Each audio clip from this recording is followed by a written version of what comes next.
ਸਾਹਿਬ ਸ੍ਰੀ ਗੁਰੂ ਗ੍ਰੰਥ ਸਾਹਿਬ ਜੀ ਦੀ ਪਾਵਨ ਮੁਕੱਦਸ ਗੋਦ ਵਿੱਚ ਸੰਧਿਆ ਦੇ ਦੀਵਾਨਾਂ ਦੀ ਹਾਜ਼ਰੀ ਭਰ ਰਹੇ ਸਤ ਸੰਗੀ ਜਨੋ ਵਡਭਾਗੇ ਹਾਂ, ਜੋ ਰੋਜ਼ਾਨਾ ਹੀ ਦੀਵਾਨਾਂ ਵਿੱਚ ਬੈਠ ਕੇ ਰੱਬੀ ਇਲਾਹੀ ਬਾਣੀ ਦਾ ਹਰ ਜਸ ਕੀਰਤਨ ਸਰਵਣ ਕਰਦੇ ਹਾਂ। ਹੁਣ ਆਓ ਗੁਰ ਸਿੱਖਾਂ ਦੀ ਖਾਲਸੇ ਦੀ ਉਤਪਤੀ ਦੀ ਕਥਾ ਦੇ ਨਾਲ ਜੁੜਨ ਦਾ ਯਤਨ ਕਰੀਏ। ਕੱਲ੍ਹ ਦੇ ਦੀਵਾਨਾਂ ਵਿੱਚ ਆਪਾਂ ਵਿਚਾਰਿਆ ਸੀ ਭਾਈ ਰਤਨ ਸਿੰਘ ਜੀ ਭੰਗੂ 18ਵੀਂ ਸਦੀ ਦੇ ਸ਼ਹੀਦਾਂ ਦੇ ਵਿੱਚੋਂ ਸਭ ਤੋਂ ਪਹਿਲਾਂ ਮਾਝੇ ਦੀ ਧਰਤੀ 'ਤੇ ਪੈਦਾ ਹੋਏ। ਭਾਈ ਤਾਰਾ ਸਿੰਘ ਜੀ ਵਾਂ ਉਹਨਾਂ ਦੀ ਸ਼ਹਾਦਤ ਬਾਰੇ, ਉਹਨਾਂ ਦੇ ਜੀਵਨ ਬਾਰੇ, ਉਹਨਾਂ ਦੀ ਸ਼ਖਸੀਅਤ ਬਾਰੇ ਅਤੇ ਸ਼ਹੀਦੀ ਦੇ ਕੀ ਕਾਰਨ ਸਨ ਉਹਦੇ ਬਾਰੇ ਦੱਸਦੇ ਹਨ। ਭਾਈ ਰਤਨ ਸਿੰਘ ਜੀ ਕਹਿੰਦੇ ਹਨ, ਵਾਹ ਪਿੰਡ ਦੇ ਵਿੱਚ ਕੁਝ ਗੋਤ ਬੁੱਟਰਾਂ ਦੀ ਸੀ, ਜਿਨ੍ਹਾਂ ਦੇ ਵਿੱਚੋਂ ਭਾਈ ਤਾਰਾ ਸਿੰਘ ਜੀ ਦਾ ਜਨਮ ਹੋਇਆ। ਗੁੱਟਰ ਗੋਤ ਦੇ ਨਾਲ ਸੰਬੰਧ ਰੱਖਦੇ ਹਨ ਅਤੇ ਭਾਈ ਤਾਰਾ ਸਿੰਘ ਦਾ ਜਿਹੜਾ ਜੀਵਨ ਹੈ ਉਹ ਹੱਠੀ ਹਨ, ਜਪੀ ਹਨ, ਤਪੀ ਹਨ ਅਤੇ ਸਤਿਗੁਰੂ ਜੀ ਦੀ ਜਿਹੜੀ ਰਹਿਤ ਦ੍ਰਿੜਾਈ ਹੋਈ ਹੈ ਉਹਦੇ ਵਿੱਚ ਪਰਪੱਕ ਹਨ। ਆਪਣੇ ਤਨ ਦੇ ਉੱਤੇ ਨੀਲੇ ਵਸਤਰ ਸਜਾਉਂਦੇ ਹਨ ਅਤੇ ਆਪਣੇ ਤਨ ਦੇ ਉੱਤੇ ਹੀ ਸਤਿਗੁਰੂ ਜੀ ਦੇ ਦਿੱਤੇ ਹੋਏ ਸ਼ਸਤਰ ਸਜਾਉਂਦੇ ਹਨ।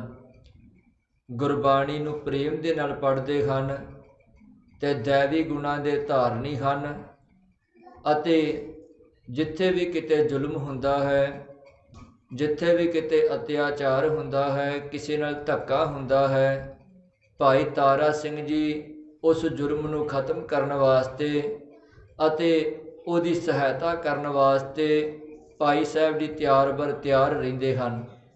ਇੱਥੋਂ ਤੱਕ ਆਪਾਂ ਕੱਲ੍ਹ ਵਿਚਾਰਿਆ ਸੀ।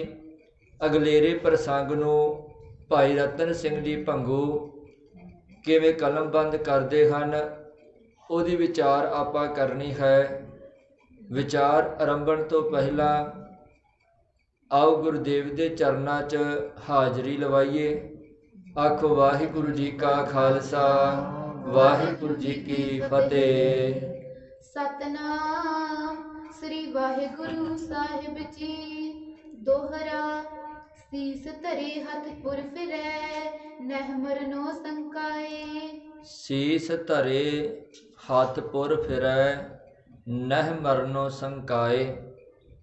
ਭਾਈ ਤਾਰਾ ਸਿੰਘ ਜੀ ਵਾਂ ਉਹਨਾਂ ਦੀ ਸ਼ਖਸੀਅਤ ਬਾਰੇ, ਉਹਨਾਂ ਦੇ ਜੀਵਨ ਬਾਰੇ ਭਾਈ ਰਤਨ ਸਿੰਘ ਜੀ ਭੰਗੂ ਦੱਸਦੇ ਹਨ। ਕਹਿੰਦੇ ਹਨ ਭਾਈ ਤਾਰਾ ਸਿੰਘ ਜੀ ਦਾ ਜੀਵਨ ਅਜਿਹਾ ਹੈ, ਉਹ ਹਰ ਵਕਤ ਜ਼ੁਲਮ ਨੂੰ ਖਤਮ ਕਰਨ ਵਾਸਤੇ, ਜ਼ੁਲਮ ਦੇ ਖਿਲਾਫ ਆਵਾਜ਼ ਉਠਾਉਣ ਵਾਸਤੇ ਤਿਆਰ ਬਰ ਤਿਆਰ ਰਹਿੰਦੇ ਹਨ। ਜਿੱਥੇ ਕਿਤੇ ਵੀ ਲੜਾਈ ਹੁੰਦੀ ਹੋਵੇ, ਸਰਕਾਰ ਜਾਂ ਵੱਡੇ ਅਹੁਦੇਦਾਰ ਦੇ ਜਿਹੜੇ ਲੋਕ ਹਨ ਉਹ ਗਰੀਬ 'ਤੇ ਅਤਿਆਚਾਰ ਕਰਦੇ ਹਨ, ਉਹਦਾ ਹੱਕ ਮਾਰਦੇ ਹਨ ਅਤੇ ਭਾਈ ਸਾਹਿਬ ਜੀ ਉਹਦੀ ਮਦਦ ਕਰਨ ਵਾਸਤੇ ਜ਼ਰੂਰ ਜਾਂਦੇ ਹਨ। ਇੱਥੋਂ ਤੱਕ ਕਿਸੇ ਦੀ ਲੜਾਈ ਆਪਣੇ ਸਿਰ ਪਵਾ ਕੇ ਉਸ ਲੜਾਈ ਨੂੰ ਖਤਮ ਕਰ ਦਿੰਦੇ ਹਨ। ਭਾਈ ਸਾਹਿਬ ਜੀ ਸੀਸ ਧਰੇ ਹੱਥ ਪੁਰ ਫਿਰੈ, ਗੁਰੂ ਨਾਨਕ ਪਾਤਸ਼ਾਹ ਜੀ ਦੇ ਜਿਹੜੇ ਬਚਨ ਹਨ ਉਹਨਾਂ 'ਤੇ ਅਮਲ ਕਰਦੇ ਹਨ। ਉਹਨਾਂ ਤੇ ਪਹਿਰਾ ਦਿੰਦੇ ਹਨ। ਜਿਹੜਾ ਬਚਨ ਆਪਾਂ ਬਾਣੀ ਵਿੱਚੋਂ ਪੜ੍ਹਦੇ ਹਾਂ, ਜੋ ਤੋ ਪ੍ਰੇਮ ਖੇਲਣ ਕਾ ਚਾਓ, ਸਿਰ ਧਾਰ ਤਲੀ ਗਲੀ ਮੇਰੀ ਆਓ, ਇਤ ਮਾਰਗ ਪੈਰ ਧਰੀਜੈ, ਸਿਰ ਦੀਜੈ ਕਾਣ ਨ ਕੀਜੈ। ਇਹਨਾਂ ਬਚਨਾਂ ਦੇ ਉੱਤੇ ਭਾਈ ਤਾਰਾ ਸਿੰਘ ਜੀ ਪਹਿਰਾ ਦਿੰਦੇ ਹਨ। ਇਹਨਾਂ ਬਚਨਾਂ ਨੂੰ ਜਿਹੜਾ ਭਾਈ ਤਾਰਾ ਸਿੰਘ ਜੀ ਹਨ ਉਹ ਕਮਾਉਂਦੇ ਹਨ। ਨਹਿ ਮਰਨੋਂ ਸੰਕਾਏ, ਮਰਨ ਤੋਂ ਭੋਰਾ ਵੀ ਨਹੀਂ ਡਰਦੇ, ਮੌਤ ਨੂੰ ਸਗੋਂ ਮਖੌਲ ਕਰਦੇ ਹਨ। ਕਿਉਂਕਿ ਜਿਹੜਾ ਇੱਕ ਵਾਰੀ ਬਾਣੀ ਦੇ ਨਾਲ ਜੁੜ ਜਾਂਦਾ ਹੈ, ਬਾਣੀ ਦਾ ਉਹ ਧਾਰਨੀ ਹੋ ਜਾਂਦਾ ਹੈ, ਬਾਣੀ ਨੂੰ ਆਪਣੇ ਹਿਰਦੇ ਵਿੱਚ ਵਸਾ ਲੈਂਦਾ ਹੈ, ਸਤਿਗੁਰੂ ਜੀ ਦੀ ਬਾਣੀ ਦੇ ਮੁਤਾਬਕ ਉਹਦੇ ਅੰਦਰੋਂ ਸਾਰੇ ਦੇ ਸਾਰੇ ਡਰ ਹੀ ਦੂਰ ਹੋ ਜਾਂਦੇ ਹਨ। ਕਿਉਂਕਿ ਉਹਦਾ ਸਿੱਧਾ ਸੰਬੰਧ ਉਸ ਨਿਰਭਉ ਪ੍ਰਮਾਤਮਾ ਨਾਲ ਜੁੜ ਜਾਂਦਾ ਹੈ, ਜਿਹਨੂੰ ਕਿਸੇ ਦਾ ਡਰ ਨਹੀਂ। ਤੇ ਜਿਹੜਾ ਉਸ ਨਿਰਭਉ ਦੇ ਨਾਲ ਜੁੜ ਜਾਂਦਾ ਹੈ, ਸਤਿਗੁਰੂ ਜੀ ਕਹਿੰਦੇ ਉਹਨੂੰ ਵੀ ਕਿਸੇ ਦਾ ਕੋਈ ਡਰ ਨਹੀਂ। ਭਾਵੇਂ ਮੌਤ ਹੈ ਤੇ ਭਾਵੇਂ ਸੰਸਾਰ ਦੀ ਕੋਈ ਵੀ ਤਾਕਤ ਹੈ, ਭਾਵੇਂ ਸਰਕਾਰ ਹੈ, ਕਿਸੇ ਵੀ ਪੱਖ ਤੋਂ ਉਹ ਡਰਦਾ ਨਹੀਂ। ਸਤਿਗੁਰੂ ਜੀ ਦੇ ਬਾਣੀ ਦੇ ਵਿੱਚ ਇਸੇ ਕਰਕੇ ਬਚਨ ਕਹੇ ਹਨ, ਭੈ ਕਾਹੂ ਕੋ ਦੇਤ ਨਹਿ, ਨਹਿ ਪੈ ਮਾਨਤ ਆਣ। ਜਾਂ ਆਪਾਂ ਸ਼ਾਮ ਦੇ ਬਚਨ ਪੜ੍ਹਦੇ ਹਾਂ, ਜਿਨ ਨਿਰਭਉ ਜਿਨ ਹਰ ਨਿਰਭਉ ਧਿਆਇਆ ਜੀ, ਤਿਨਕਾ ਭਉ ਸਭ ਗਵਾਸੀ। ਉਹਦੇ ਅੰਦਰੋਂ ਸਾਰੇ ਦੇ ਸਾਰੇ ਡਰ ਦੂਰ ਹੋ ਜਾਂਦੇ ਹਨ। ਤੇ ਭਾਈ ਤਾਰਾ ਸਿੰਘ ਜੀ ਉਹਨਾਂ ਨੇ ਬਾਣੀ ਨੂੰ ਜਿਹੜਾ ਆਪਣੇ ਹੱਡਾਂ ਦੇ ਵਿੱਚ, ਆਪਣੇ ਹਿਰਦੇ ਦੇ ਵਿੱਚ ਵਸਾਇਆ ਹੋਇਆ ਹੈ।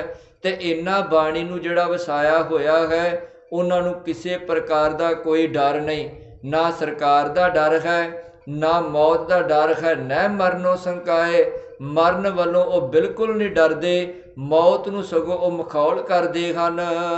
ਸਿਰੋਂ ਪਰੈ ਡੇਰਾ ਤਿਸੈ ਐਸੇ ਰਹਿ ਸੁਭਾਏ, ਸਿਰੋਂ ਪਰੈ ਡੇਰਾ ਤਿਸੈ ਐਸੇ ਰਹੇ ਸੁਭਾਏ। ਭਾਈ ਤਾਰਾ ਸਿੰਘ ਜੀ ਦਾ ਜਿਹੜਾ ਸੁਭਾਅ ਹੈ ਉਹ ਅਜਿਹਾ ਹੈ। ਭਾਈ ਸਾਹਿਬ ਜੀ ਕਹਿੰਦੇ ਹਨ ਕਿ ਉਹਨਾਂ ਦਾ ਜਿਹੜਾ ਸੁਭਾਅ ਜਿਹੜਾ ਬਿਲਕੁਲ ਇੱਦਾਂ ਦਾ ਹੈ ਕਿ ਉਹ ਕਿਸੇ ਤੋਂ ਡਰਦੇ ਹੀ ਨਹੀਂ ਹਨ, ਉਹ ਕਿਸੇ ਦੀ ਪਰਵਾਹ ਹੀ ਨਹੀਂ ਕਰਦੇ ਹਨ। ਤੇ ਆਪਣਾ ਡੇਰਾ ਉਹ ਬਿਲਕੁਲ ਜਿਹੜਾ ਵੱਖਰਾ ਕਰਕੇ ਰੱਖਦੇ ਹਨ। ਭਾਵ ਕਿ ਆਪਣੇ ਡੇਰੇ ਦੇ ਵਿੱਚ ਉਹਨਾਂ ਨੇ ਅਜਿਹਾ ਪ੍ਰਬੰਧ ਕੀਤਾ ਹੋਇਆ ਹੈ, ਕਿਸੇ ਤੋਂ ਵੀ ਡਰਦੇ ਨਹੀਂ, ਕਿਸੇ ਨੂੰ ਡਰਾਉਂਦੇ ਨਹੀਂ।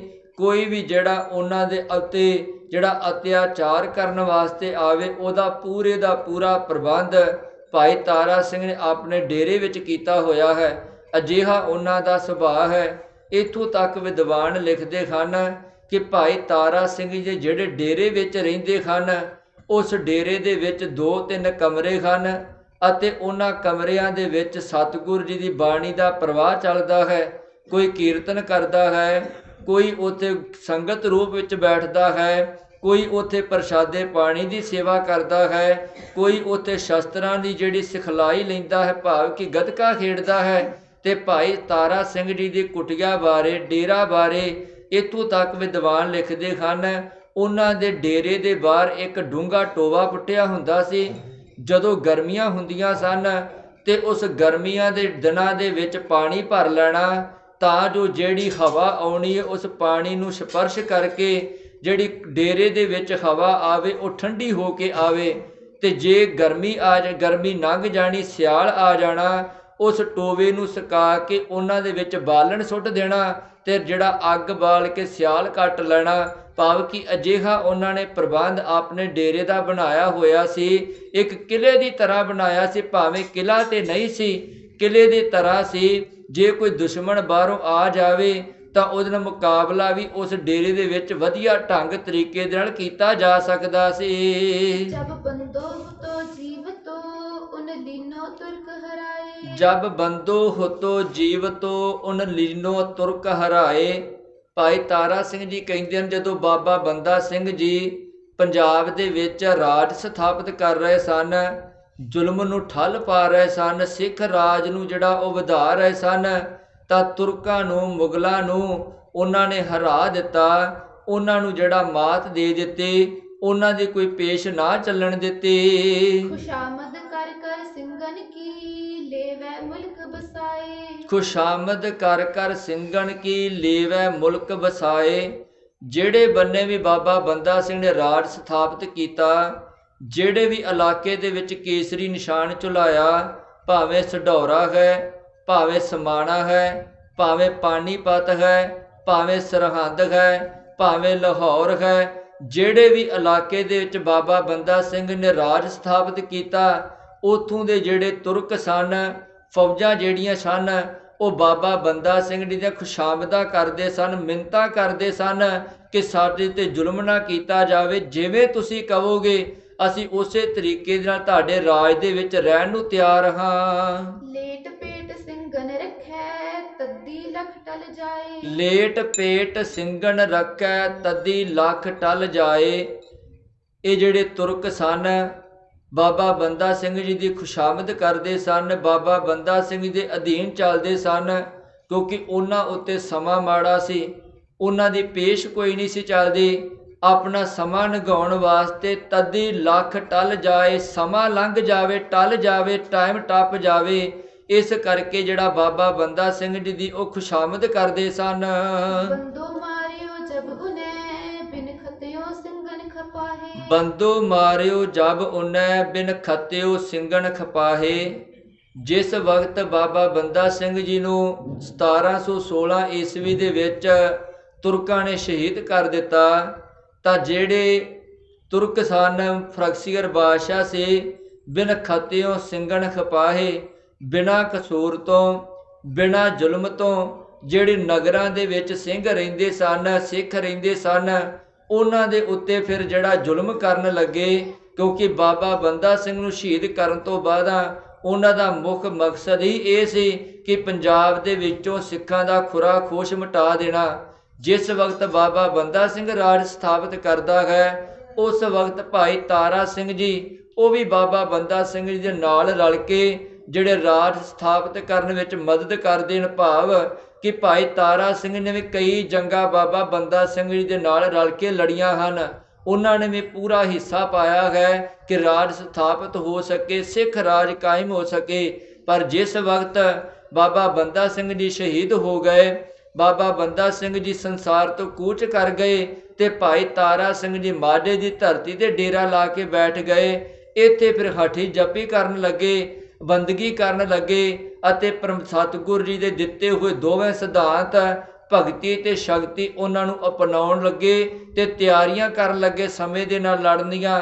ਜਦੋਂ ਸਰਕਾਰ ਨੇ ਬਾਬਾ ਬੰਦਾ ਸਿੰਘ ਬਹਾਦਰ ਨੂੰ ਸ਼ਹੀਦ ਕਰ ਦਿੱਤਾ ਤੇ ਸਰਕਾਰ ਨੇ ਸਿੱਖਾਂ ਦਾ ਖੁਰਾ ਖੋਸ਼ ਮਿਟਾਉਣ ਵਾਸਤੇ, ਸਿੱਖਾਂ ਨੂੰ ਖਤਮ ਕਰਨ ਵਾਸਤੇ, ਬਿਨਾਂ ਕਸੂਰ ਤੋਂ ਸਿੱਖਾਂ ਉੱਤੇ ਜ਼ੁਲਮ ਕਰ ਦੇਣਾ, ਉਹਨਾਂ ਨੂੰ ਮਾਰ ਦੇਣਾ, ਉਹਨਾਂ ਨੂੰ ਗ੍ਰਿਫਤਾਰ ਕਰਕੇ ਜੇਲ੍ਹ ਵਿੱਚ ਬੰਦ ਕਰ ਦੇਣਾ। ਚੌਪਈ ਹੁਤੀ ਤਾਰੇ ਸਿੰਘ ਦਈ ਜਗੀਰ। ਹੁਤੀ ਤਾਰੇ ਸਿੰਘ ਦਈ ਜਗੀਰ।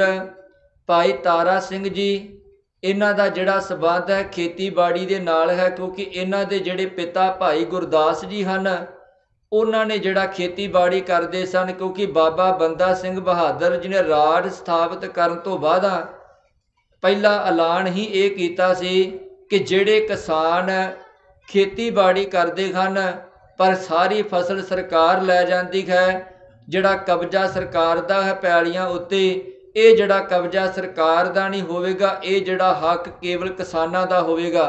ਭਾਵ ਕਿ ਬਾਬਾ ਬੰਦਾ ਸਿੰਘ ਨੇ ਆਪਣੇ ਰਾਜ ਵਿੱਚ ਕਿਸਾਨਾਂ ਨੂੰ ਜਿਹੜੀਆਂ ਪੈਲੀਆਂ ਦੇ ਨਾਲ ਜਿਹੜੇ ਜੋੜ ਦਿੱਤੇ, ਵੱਖ-ਵੱਖ ਜ਼ਮੀਨਾਂ ਦੇ ਦਿੱਤੀਆਂ, ਉਹਨਾਂ ਦੇ ਨਾਂ ਜ਼ਮੀਨਾਂ ਲਵਾ ਦਿੱਤੀਆਂ ਖੁੱਲੀਆਂ।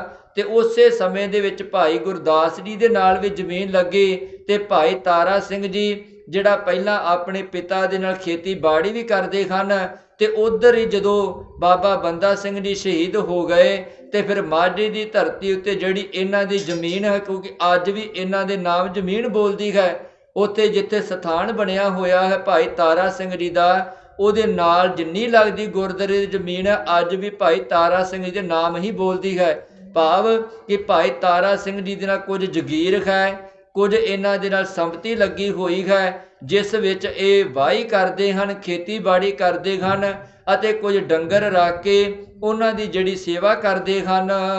ਬੁੰਗੋ ਚੁਣਿਓ ਥੋ ਤੇ ਸਿੰਘ ਵੀਰ। ਬੁੰਗੋ ਚੁਣਿਓ ਥੋ ਤੇ ਸਿੰਘ ਵੀਰ। ਇਸ ਭਾਈ ਤਾਰਾ ਸਿੰਘ ਜੀ ਨੇ ਰੜੇ ਮੈਦਾਨ ਦੇ ਵਿੱਚ, ਉਸ ਇਲਾਕੇ ਦੇ ਵਿੱਚ, ਪਿੰਡ ਵਾਂ ਦੇ ਵਿੱਚ ਇੱਕ ਬੁੰਗਾ, ਇੱਕ ਜਿਹੜਾ ਡੇਰਾ ਬਣਾਇਆ ਹੋਇਆ ਹੈ। ਤਾਰੇ ਸਿੰਘ ਨੇ ਸਮਾਂ ਨਿਹਾਰਿਓ, ਤਾਰੇ ਸਿੰਘ ਨੇ ਸਮਾਂ ਨਿਹਾਰਿਓ। ਭਾਈ ਤਾਰਾ ਸਿੰਘ ਜੀ ਜਿਨ੍ਹਾਂ ਦਾ ਸੁਭਾਅ ਬਹੁਤ ਹੀ ਵਿਲੱਖਣ ਹੈ, ਉਹਨਾਂ ਦੇ ਸੁਭਾਅ ਬਾਰੇ ਕੋਈ ਵੀ ਬਿਆਨ ਨਹੀਂ ਕਰ ਸਕਦਾ, ਕਿਉਂਕਿ ਉਹਨਾਂ ਦੇ ਸੁਭਾਅ ਨੂੰ ਕੋਈ ਬਿਆਨ ਕਰ ਹੀ ਨਹੀਂ ਸਕਦਾ, ਜਿੰਨਾ ਮਰਜ਼ੀ ਕੋਈ ਯਤਨ ਕਰ ਲਵੇ। ਭਾਈ ਰਤਨ ਸਿੰਘ ਜੀ ਕਹਿੰਦੇ ਹਨ, ਉਹਨਾਂ ਦਾ ਸੁਭਾਅ ਪਹਿਲਾਂ ਵੀ ਜੰਗ ਯੁੱਧ ਕਰਨਾ ਸੀ, ਭਾਵੇਂ ਬੰਦਾ ਸਿੰਘ ਜੀ ਸ਼ਹੀਦ ਹੋ ਗਏ, ਉਸ ਤੋਂ ਬਾਅਦ ਵੀ ਉਹਨਾਂ ਨੇ ਜੰਗ ਯੁੱਧ ਜਿਹੜਾ ਉਹ ਤਿਆਰੀ ਜਾਰੀ ਰੱਖਿਆ ਹੈ। ਉਹਨਾਂ ਨੇ ਅਮਨ ਲਿਆਉਣ ਦੇ ਲਈ, ਸ਼ਾਂਤੀ ਲਿਆਉਣ ਦੇ ਲਈ, ਅਤੇ ਗੁਰੂ ਗ੍ਰੰਥ ਸਾਹਿਬ ਜੀ ਦੀ ਬਾਣੀ ਦੇ ਵਿੱਚ ਜੋ ਸਤਿਗੁਰੂ ਜੀ ਨੇ ਬਚਨ ਕਹੇ ਹਨ, ਹੁਣ ਹੋਵਾ ਹੁਕਮ ਮਿਹਰਬਾਨ ਦਾ, ਪੈ ਕੋਈ ਨਾ ਕਿਸੇ ਨੂੰ ਜਾਣਦਾ, ਸਭ ਸੁਖਾਲੀ ਵੁੱਠੀਆਂ ਇਹ ਹੋਵਾ ਹਲੇਮੀ ਰਾਜ ਜਿਓ।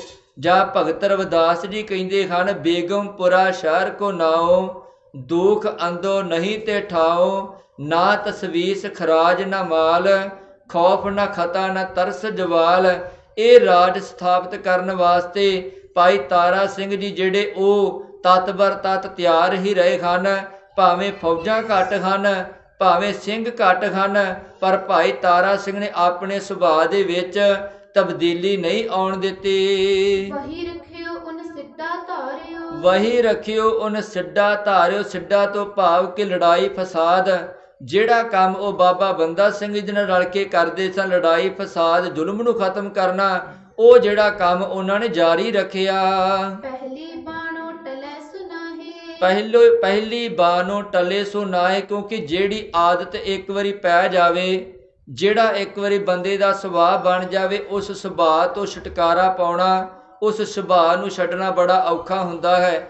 ਜਦੋਂ ਕੋਈ ਚੋਰ ਚੋਰੀ ਕਰਦਾ ਹੈ, ਉਹਨੂੰ ਪਹਿਲਾਂ ਡਰ ਲੱਗਦਾ ਹੈ, ਪਰ ਜਦੋਂ ਉਹਦੀ ਆਦਤ ਬਣ ਜਾਂਦੀ ਹੈ, ਉਹਦਾ ਸੁਭਾਅ ਬਣ ਜਾਂਦਾ ਹੈ, ਉਹ ਚੋਰੀ ਕਰਨ ਤੋਂ ਡਰਦਾ ਨਹੀਂ।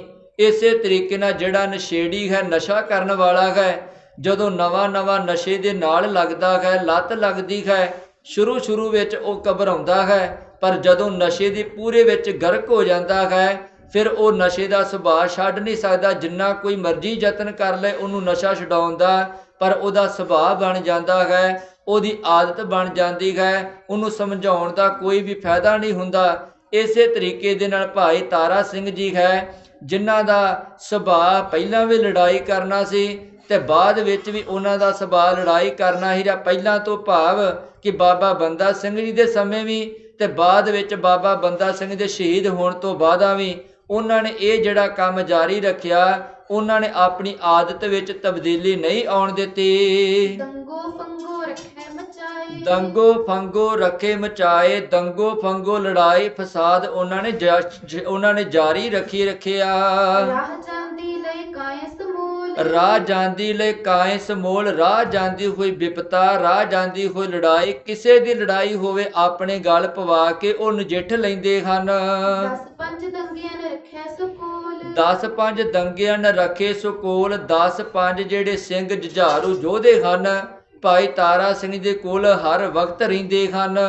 ਜਿਤ ਕਿਤ ਤੇ ਕੋ ਲਿਆਵੇ ਉਲਾਂਬੇ, ਜਿਤ ਕਿਤ ਤੇ ਕੋ ਲਿਆਵੇ ਲਾਂਬੇ। ਜੇ ਕੋਈ ਉਲਾਂਭਾ ਲੈ ਕੇ ਆਉਂਦਾ ਹੈ, ਜੇ ਕੋਈ ਫਰਿਆਦ ਲੈ ਕੇ ਆਉਂਦਾ ਹੈ, ਜੇ ਕੋਈ ਮਦਦ ਵਾਸਤੇ ਆਉਂਦਾ ਹੈ ਕਿ ਭਾਈ ਤਾਰਾ ਸਿੰਘ ਜੀ ਤੁਹਾਡੇ ਤੋਂ ਇਲਾਵਾ ਸਾਡੀ ਮਦਦ ਕੋਈ ਨਹੀਂ ਕਰ ਸਕਦਾ, ਤੁਹਾਡੇ ਤੋਂ ਬਿਨਾਂ ਸਾਡੀ ਸਹਾਇਤਾ ਕੋਈ ਨਹੀਂ ਕਰ ਸਕਦਾ, ਤੇ ਭਾਈ ਤਾਰਾ ਸਿੰਘ ਜੀ ਬਿਨਾਂ ਸੋਚੇ ਵਿਚਾਰੇ ਤੋਂ ਉਹਦੀ ਮਦਦ ਕਰਦੇ ਹਨ। ਕਿਉਂਕਿ ਭਾਈ ਤਾਰਾ ਸਿੰਘ ਜੀ ਉਹਨਾਂ ਦਾ ਸੁਭਾਅ ਹੈ, ਜੋ ਸ਼ਰਨ ਆਵੈ ਤਿਸ ਕੰਠ ਲਾਵੈ, ਇਹ ਬਿਰਧ ਸੁਆਮੀ ਸੰਦਾ। ਖਾਲਸੇ ਦੀ ਜਿਹੜਾ ਵੀ ਸ਼ਰਨ ਵਿੱਚ ਆ ਜਾਂਦਾ ਸੀ ਤੇ ਖਾਲਸਾ ਉਹਨੂੰ ਕਦੀ ਖਾਲੀ ਨਹੀਂ ਸੀ ਜਾਣ ਦਿੰਦਾ, ਕਿਉਂਕਿ ਗੁਰੂ ਨਾਨਕ ਦੇ ਘਰ ਦਾ ਸਿਧਾਂਤ ਹੀ ਇਹ ਹੈ ਕਿ ਜਿਹੜਾ ਇੱਕ ਵਾਰੀ ਗੁਰੂ ਦੀ ਸ਼ਰਨ ਵਿੱਚ ਆ ਗਿਆ, ਮਦਦ ਵਾਸਤੇ ਆ ਜਾਵੇ, ਨਾਮ ਲੈਣ ਵਾਸਤੇ ਆ ਜਾਵੇ, ਆਪਣੇ ਆਪ ਨੂੰ ਸਮਰਪਿਤ ਕਰਨ ਵਾਸਤੇ ਆ ਜਾਵੇ, ਗੁਰੂ ਨਾਨਕ ਦੇ ਘਰ ਦੇ ਵਿੱਚੋਂ ਕਦੀ ਕੋਈ ਖਾਲੀ ਨਹੀਂ ਸੀ ਗਿਆ। ਤੇ ਖਾਲਸੇ ਦੇ ਕੋਲ ਵੀ ਜਿਹੜਾ ਆ ਜਾਂਦਾ ਸੀ, ਖਾਲਸਾ ਉਹਨੂੰ ਕਦੀ ਖਾਲੀ ਨਹੀਂ ਸੀ ਜਾਣ ਦਿੰਦਾ। ਬਹੁਤਾ ਹਿਤ ਕਰ ਤਿਸ ਵਹਿ ਸਾਂਭੇ, ਬਹੁਤਾ ਹਿਤ ਕਰ ਤਿਸ ਵਹਿ ਸਾਂਭੇ, ਉਹਨੂੰ ਬੜੇ ਪਿਆਰ ਦੇ ਨਾਲ ਸਾਂਭਦਾ ਹੈ, ਉਹਨੂੰ ਬੜੇ ਪਿਆਰ ਦੇ ਨਾਲ ਸਮਝਾਉਂਦਾ ਹੈ, ਹੌਸਲਾ ਦਿੰਦਾ ਹੈ ਅਤੇ ਉਹਦੀ ਮਦਦ ਹਰੇਕ ਪ੍ਰਕਾਰ ਤੋਂ ਭਾਈ ਤਾਰਾ ਸਿੰਘ ਜੀ ਕਰ ਦਿੰਦਾ ਹੈ। ਸੋ ਮਰਨੇ ਤੇ ਡਰੈ ਨ ਮੂਲ, ਸੋ ਮਰਨੇ ਤੇ ਡਰੇ ਨਾ ਮੂਲ, ਭਾਈ ਤਾਰਾ ਸਿੰਘ ਜੀ ਮੌਤ ਤੋਂ ਭੋਰਾ ਵੀ ਨਹੀਂ ਡਰਦੇ। ਇਮ ਕਰ ਦੰਗੋ ਰੱਖ ਜ਼ਰੂਰ, ਇਮ ਕਰ ਦੰਗੋ ਰੱਖੈ ਜ਼ਰੂਰ, ਇਸ ਕਰਕੇ ਭਾਈ ਤਾਰਾ ਸਿੰਘ ਜੀ ਲੜਾਈ ਫਸਾਦ ਜਾਰੀ ਹੀ ਰੱਖਦੇ ਹਨ। ਔਰ ਤਰਫ ਜੋ ਕਾਇ ਸਜਾਵੇ, ਔਰ ਤਰਫ ਜੋ ਕਾਇ ਸਜਾਵੇ, ਹੋਰ ਕਿਸੇ ਦੀ ਲੜਾਈ ਵੀ ਹੋਵੇ ਭਾਈ ਤਾਰਾ ਸਿੰਘ ਜੀ ਉਹਨੂੰ ਵੀ ਨਜਿੱਠ ਲੈਂਦੇ ਨੇ, ਆਪਣੇ ਤੇ ਪਾ ਲੈਂਦੇ ਹਨ। ਸਤ ਪਾਸ ਦੋਇ ਪਹਰ ਕਟਾਵੇ, ਸੱਦ ਪਾਸ ਦੇ ਪਾਹਰ ਕਟਾਵੇ, ਜਦੋਂ ਲੜਾਈ ਹੋਣ ਲੱਗ ਪੈਂਦੀ ਹੈ, ਝਗੜਾ ਹੋ ਜਾਂਦਾ ਹੈ ਤੇ ਭਾਈ ਤਾਰਾ ਸਿੰਘ ਜੀ ਉਹਨੂੰ ਹਰਾ ਦਿੰਦੇ ਹਨ ਤੇ ਹਰਾਉਣ ਤੋਂ ਬਾਅਦ ਉਹਨੂੰ ਜਾਣ ਨਹੀਂ ਦਿੰਦੇ, ਉਹਨੂੰ ਕਮ ਸੇ ਕਮ 2 ਪੈਰ ਤੱਕ ਆਪਣੇ ਕੋਲ ਬੰਦੀ ਬਣਾ ਕੇ ਰੱਖਦੇ ਹਨ, ਤਾਂ ਜੋ ਇਹਨੂੰ ਅਹਿਸਾਸ ਹੋ ਸਕੇ ਕਿ ਕਿਸੇ ਗਰੀਬ ਦੇ ਉੱਤੇ ਜ਼ੁਲਮ ਕਰਨਾ, ਕਿਸੇ ਦੇ ਉੱਤੇ ਤਸ਼ੱਦਦ ਕਰਨਾ ਕਿੱਡਾ ਭਾਰੀ ਪਾਪ ਹੈ। ਉਹਨੂੰ ਸਿਰਫ ਅਹਿਸਾਸ ਕਰਾਉਣ ਵਾਸਤੇ, ਤਾਂ ਕਿ ਉਹ ਅੱਗੇ ਤੋਂ ਜ਼ੁਲਮ ਨਾ ਕਰੇ, ਭਾਈ ਤਾਰਾ ਸਿੰਘ ਜੀ ਉਹਨੂੰ ਆਪਣੇ ਕੋਲ 2 ਪੈਰ ਕਮ ਸੇ ਕਮ ਰੱਖਦੇ ਹੀ ਰੱਖਦੇ ਹਨ। ਐਸੀ ਪਰੀ ਤਾਰੇ ਸਿੰਘ ਬਾਣ,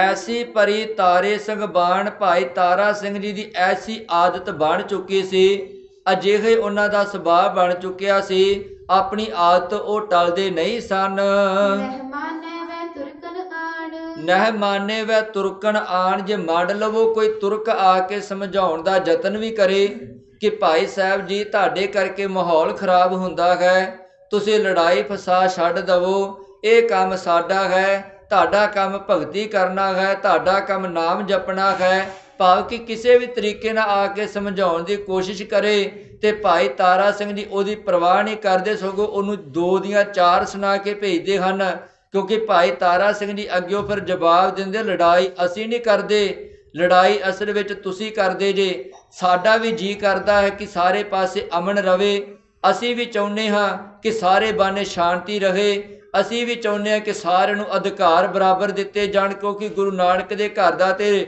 ਮਕਸਦ ਹੀ ਇਹ ਹੈ। ਤੇ ਭਾਈ ਤਾਰਾ ਸਿੰਘ ਜੀ ਕਹਿੰਦੇ ਅਸੀਂ ਲੜਾਈ ਕਰਨ ਨੂੰ ਪਹਿਲ ਨਹੀਂ ਕਰਦੇ, ਪਹਿਲ ਤੁਸੀਂ ਕਰਦੇ ਜੇ, ਜ਼ੁਲਮ ਤੁਸੀਂ ਕਰਦੇ ਜੇ, ਅਤਿਆਚਾਰ ਤੁਸੀਂ ਕਰਦੇ ਜੇ, ਗਰੀਬਾਂ ਨੂੰ ਤੁਸੀਂ ਮਾਰਦੇ ਜੇ, ਗਰੀਬਾਂ ਦੇ ਹੱਕ ਤੁਸੀਂ ਖੋਹਦੇ ਜੇ, ਤੇ ਜਦੋਂ ਫਿਰ ਖਾਲਸੇ ਦੀ ਸ਼ਰਨ ਵਿੱਚ ਆ ਜਾਂਦਾ ਹੈ ਤੇ ਖਾਲਸਾ ਫਿਰ ਉਹਦੀ ਮਦਦ ਕਰਨ ਵਾਸਤੇ ਆਉਂਦਾ ਹੈ, ਨਾ ਕਿ ਖਾਲਸਾ ਪਹਿਲਾਂ ਪਹਿਲ ਕਰਦਾ ਹੈ। ਕਿਉਂਕਿ ਅੱਜ ਤੱਕ ਜਿੰਨੀਆਂ ਵੀ ਲੜਾਈਆਂ ਹੋਈਆਂ ਹਨ, ਭਾਵੇਂ ਮਹਾਰਾਜਾ ਰਣਜੀਤ ਸਿੰਘ ਦੇ ਵੇਲੇ, ਭਾਵੇਂ ਗੁਰੂ ਸਾਹਿਬ ਜੀ ਦੇ ਵੇਲੇ, ਭਾਵੇਂ ਮਿਸਲਾਂ ਦੇ ਵੇਲੇ, ਤੇ ਜਦੋਂ ਆ ਔਖਾ ਸਮਾਂ ਚੱਲ ਰਿਹਾ ਸੀ, ਸਿੱਖਾਂ ਦੇ ਜਦੋਂ ਸਿਰਾਂ ਦੇ ਮੁੱਲ ਪਾਏ ਹੋਏ ਸਨ, ਇਸ ਸਮੇਂ ਦੇ ਵਿੱਚ ਵੀ ਸਿੱਖਾਂ ਨੇ ਪਹਿਲਾ ਹਮਲਾ ਕਦੀ ਨਹੀਂ ਕੀਤਾ।